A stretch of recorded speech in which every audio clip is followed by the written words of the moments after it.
मंडळी सदस्य म्हणून आहे. गेली 40 वर्ष आम्ही हा उत्सव करतो. हे पुरातन मंदिर आहे. देवदेवतांचं ज्यावेळेला समुद्र मंथनाचं जे झालं त्यावेळेला ज्या नागदेवतांनी जे विष निघाले होते ते विष इथं ओकलेलं आहे. इथं म्हणून विषाचं तळं होतं 1680ला. आता जीर्णोद्धार झाला. हा तवा झाला की ज्यावेळेला बाळ महाराज घालले त्यांनी हा जो वाडा चालू केला बांधायला, त्यावेळेला तो वाड्याचं बांधकाम कसा लागला तर त्यावेळेला या मंदिरातून जे झाड आहे त्या झाडाच्या झाडातून त्या पुराणिक मूर्त्या बाहेर आलेल्या आहेत.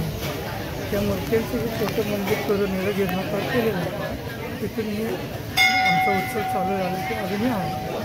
म्हणजे आमच्या आजोबापासून आता मी मागतो अजूनही आम्ही करतो. वर्षातून आम्ही हा कार्यक्रम आयोजित करतो. आणि आताही डेव्हलपमेंट झालेलं आहे. सगळं दिलीप मोहिते साहेब म्हणून आहे, त्यांनी त्यांच्या आईच्या स्मरणात करून दिले आहे. आमचं नाव भक्त मंडळ म्हणून आमचं मंडळ आहे ते आम्ही चालवलं करतो. स्थानिक नगरसेवक अर्जुन मानेली बाकीचे डेव्हलप सगळं करून दिलं.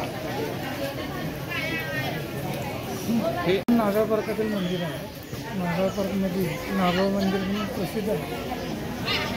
ही जागा ज्या आतल्या मंदिरातल्या ज्या मूर्ती आहेत जीर्णोद्धारच्या म्हणजे ॲटोमॅटिक जमिनीतून बाहेर आलेल्या त्यासाठी आम्ही ही जी झाड आहे त्या झाडाची पूजा ही पहिली तिथं करतो आम्ही. आणि पहाटे 5 वाजता अभिषेक करून हा उत्सव आम्ही चालू करतो. आपण पाहत आहात मावळा न्यूज 24, सर्वसामान्यांचा बुलंद आवाज.